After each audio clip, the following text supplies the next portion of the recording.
Coronavirus The Rundown. I'm Chris Stewart. Each day we showcase the ways communities are taking on coronavirus. We also break down the major headlines, and today, an update from Dr. Fauci.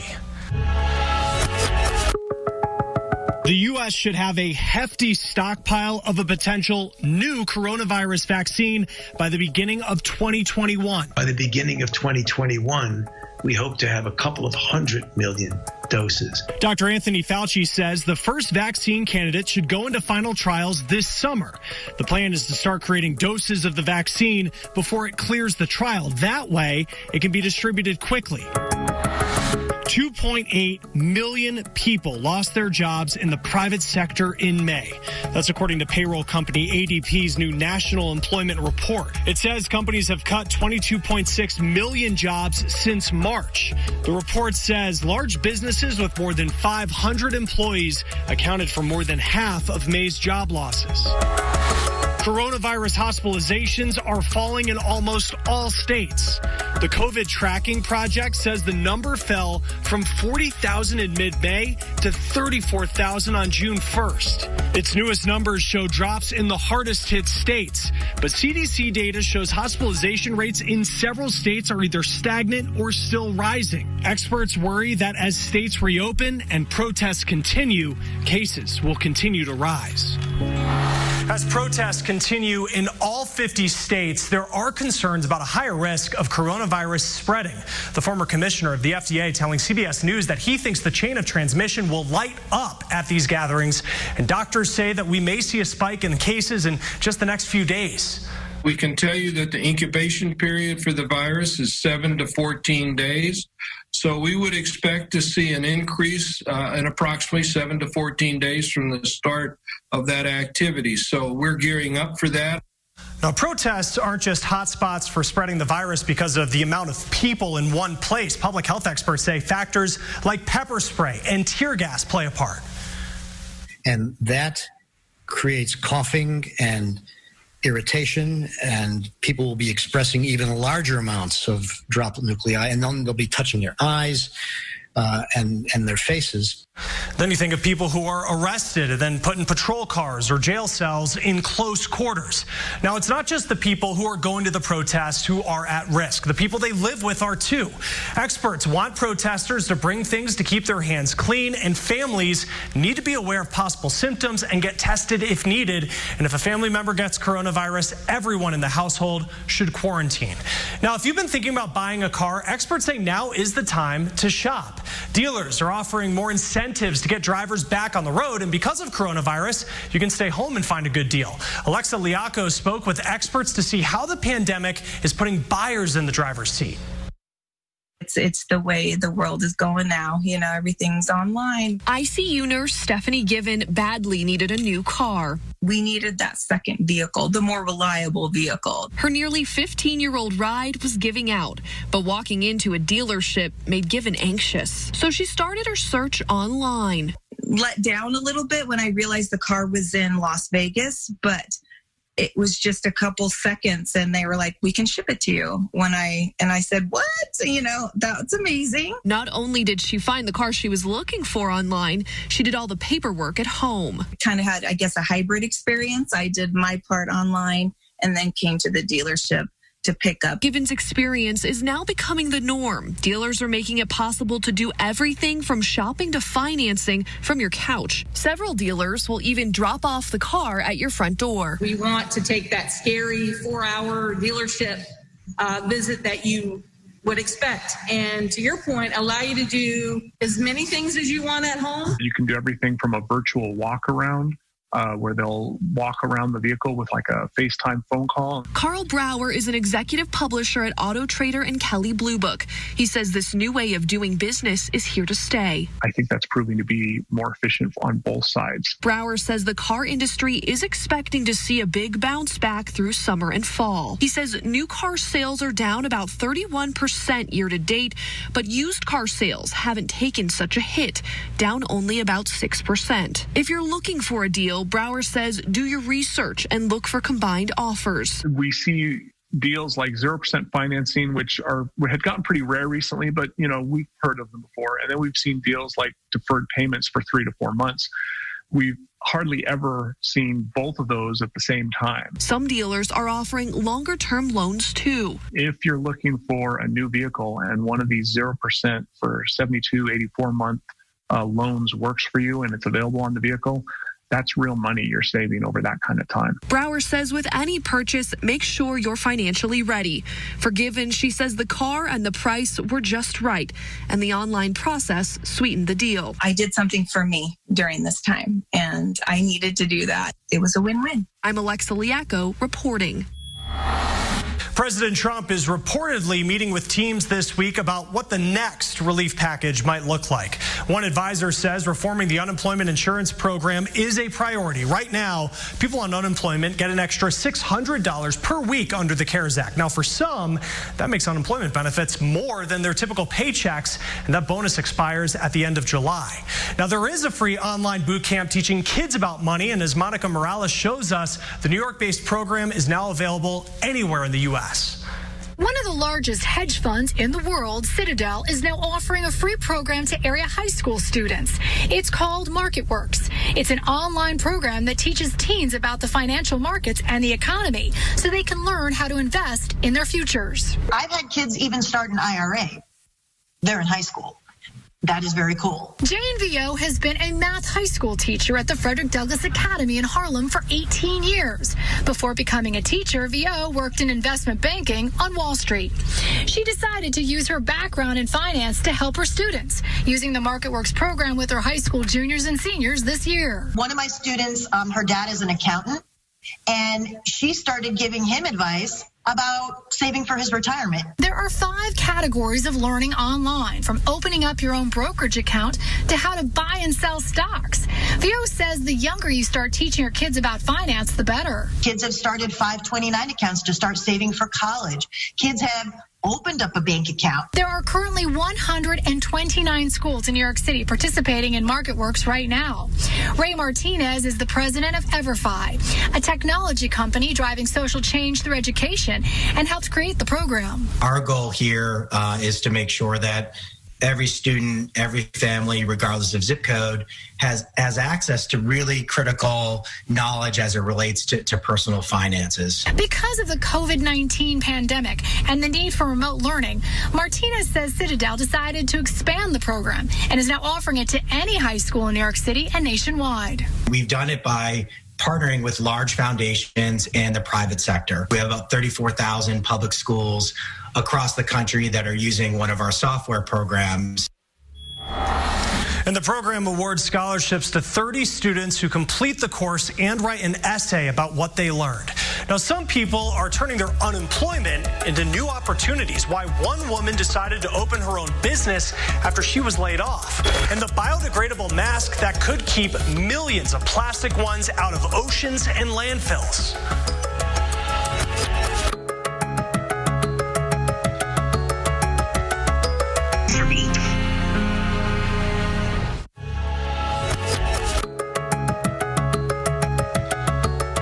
Unemployment is still at record high levels, but one woman used her layoff as an opportunity, and she showed Thomas Hoppa why she decided to open her own business.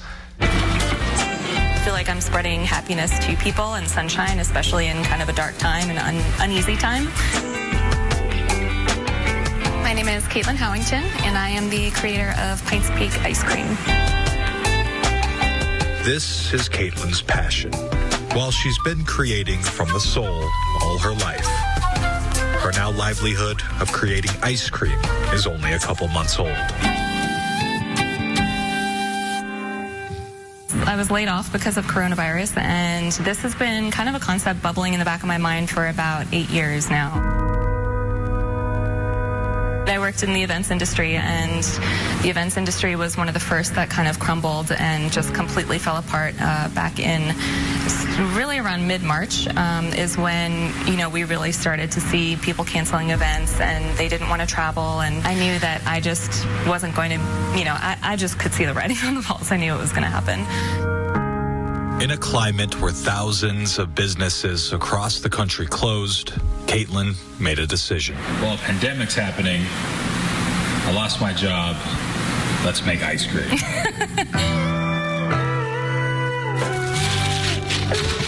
And on paper, it doesn't make sense. I mean, it really doesn't make sense that it should be successful. And if I had listened to people, that I was talking to about it, I probably never would have started. A business ran and operated by one person.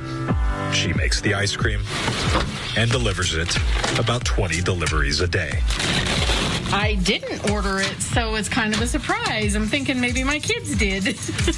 Great that you can do this and be that successful already. But Caitlin is helping other small businesses by keeping it local. So I'm sourcing ingredients locally whenever possible. And of course, it's just me, and it's a tiny little startup. And so I'm not doing very high volume. But so many of these businesses have laid off, 80% of their staff.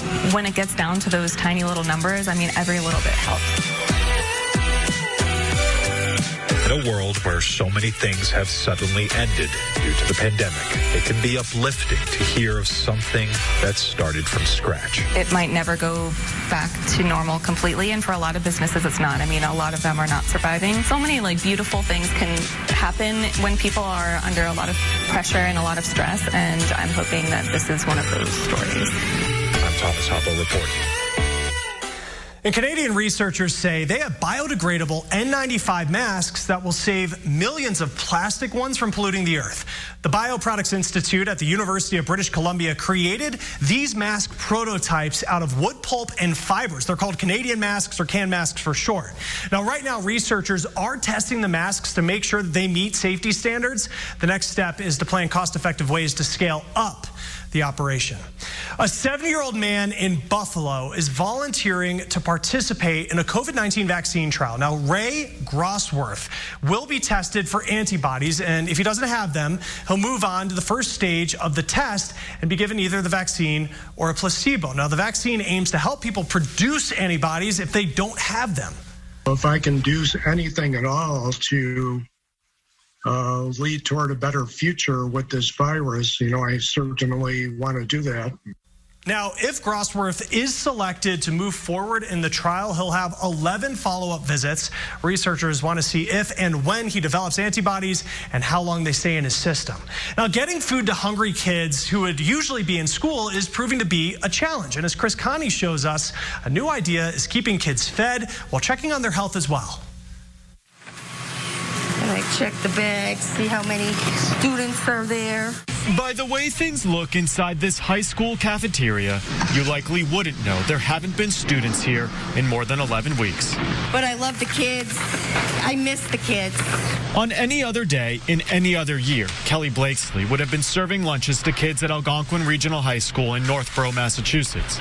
Instead, she's packing lunches to go. We have a chicken potato bowl today. And I just hope it helps the families because everybody's going through so much. When school shut down because of the virus, this district decided addressing food insecurity should start at home. Organized chaos, yes, that's what it is. Mary Ellen Duggan is the wellness coordinator here. Her idea was simple: use school buses to deliver meals to families, eliminating at least one hurdle for kids who are hungry. People that need food before the pandemic, and now there's a greater need for that with people losing their jobs, so the need has grown. Riding around with Mary Ellen, you realize there's another layer to this program, one she hopes other districts across the country will want to emulate. How are you guys doing? Good. Mary Ellen is also a school nurse. Are you doing your schoolwork? Yeah, you guys been logging on? They've realized here this face-to-face contact with students who are out of school has become critical in catching kids who are falling through the cracks. Sometimes we'll get, emails from the school saying this person hasn't checked into class, they haven't logged on. When you deliver, can you check on them? There you go, the bags. Be careful with the bag. How are you guys doing? Good? Nationwide, 29.7 million kids rely on free or reduced lunches. There are concerns the program could be broke by fall. This program alone has cost Mary Ellen's district an extra $100,000 in labor. But she says it's worth it. This is just one less burden on them. One less burden as families do their best to make ends meet right now. We know that the need's not going to go away. I'm Chris Conti reporting. All right, now small businesses in Denver are getting financial help from a pretty cool project. Check these out right here. Window murals. Artists are painting these on small businesses so they can get more attention. And the artists are also getting attention for their work. Now, the owner of one small business, a restaurant named Sam 3, says this project brings a lot of hope. We know that there's ups and downs. There's always going to be ups and downs. And this is a huge down, but we all can build up together. Now, 7 businesses were sponsored for this project. Now, a lot of parents are struggling with whether it's safe to send their kids to summer camp, the changes camps are making to try to keep kids safe, and the questions that you should be asking. Just search RTV6.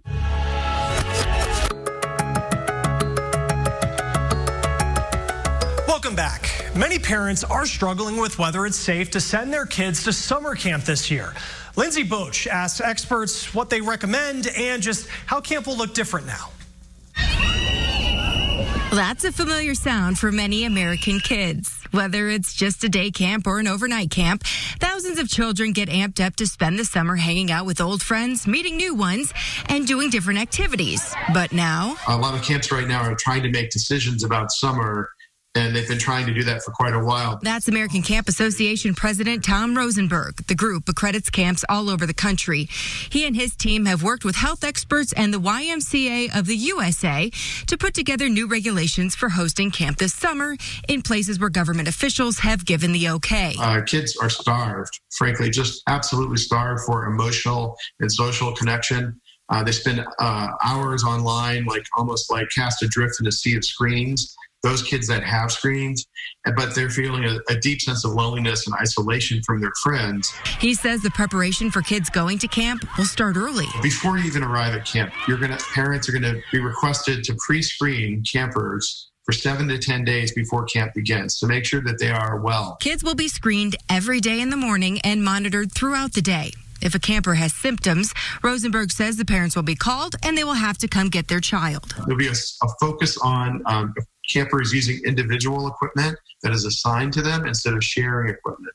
You'll see the types of activities being offered, focusing on those that can be done by small family household groups of campers. Those small family households won't necessarily be siblings, just small groups of kids who will be together the duration of camp and will have the same camp counselors throughout as well. They'll move through camp as a group, making group decisions about activities. But most importantly, Rosenberg says you'll still see camp in most places, which he says is going to be very beneficial for kids' well-being. You're going to see camp. You're going to see a social surge in these kids who have been isolated for 12 weeks. Having fun, connecting with the friends inside their family circle. Just a few changes to help ensure the kids are safe. I'm Lindsay Boach reporting. And Rosenberg says that parents should ask about how their child's camp is reducing risk. Now, we don't have to tell parents that getting kids to wear a face mask can be, let's face it, a bit of a chore. The idea one man is using to make the experience a little bit more fun and comfortable.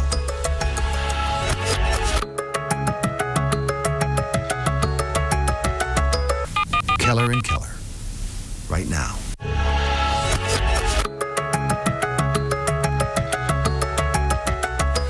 Welcome back. We like to end a rundown each day with stories that remind us of the good that is going on. And today, one man is totally aware that kids aren't really into wearing face masks, so he's creating some more comfortable alternatives. Take a look at these hero shields. Now, you may have seen medical professionals wearing them, and Michael Gwynn uses a 3D printer to create child-sized face shields. Few local moms reached out and said, hey, I need help with some kids. Can you make kid-sized ones? I said, well, better yet, I've had this other idea brewing about how I could do fun shields. Gwynn makes the hero shields in fun colors and designs, and he's even making custom shields for kids who may have a special request. And that's all the time we have today for Coronavirus The Rundown. We'll see you next time. I'm Chris Stewart. Thanks for joining us.